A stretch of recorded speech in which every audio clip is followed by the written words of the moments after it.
মানুষ যদি পুলিশের কাছে পৌঁছাতে না পারে তাহলে পুলিশই মানুষের দুয়ারে পৌঁছে যাবে। অর্থাৎ দুয়ারে সরকারের মতো দুয়ারে পুলিশি পরিষেবা পৌঁছে দেবার কাজে ব্রতী হয়েছে বাঁকুড়া জেলা পুলিশ।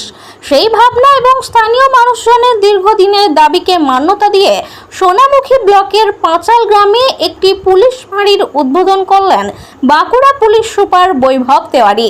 সোনামুখী, বেলিয়াতোড়, ওন্দা এবং বিষ্ণুপুর থানার সংযোগস্থলে এই পাঁচাল গ্রাম, ফলে এখানে ফাঁড়ি তৈরি হওয়াতে একটা বিস্তীর্ণ অঞ্চলে দ্রুত পুলিশি পরিষেবা পৌঁছে দেওয়া সম্ভব হবে। সোনামুখী থানা থেকে এই অঞ্চলটি প্রায় 26 কিলোমিটার দূরে অবস্থিত।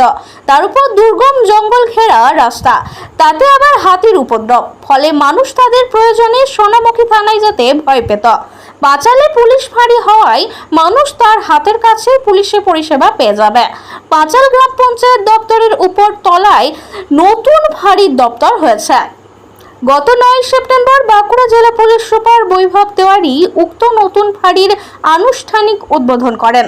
অনুষ্ঠানে অন্যান্যদের মধ্যে জেলার অতিরিক্ত পুলিশ সুপার অপারেশন মকসুদ হাসান, বিষ্ণুপুরের এসডিপিও সুপ্রকাশ দাস, সোনামুখীর আইসি সুপ্রিয় রঞ্জন মাঝি, সোনামুখীর বিডিও প্রিয়াঙ্কা হাটি প্রমুখ ব্যক্তিবর্গ উপস্থিত ছিলেন।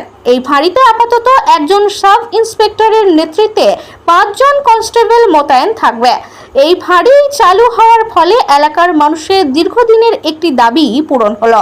এতে স্থানীয় মানুষজন বেশ খুশি বলে জানানো হয়েছে। বাঁকুড়া থেকে সুনীল দাসের রিপোর্ট, RLM নিউজ।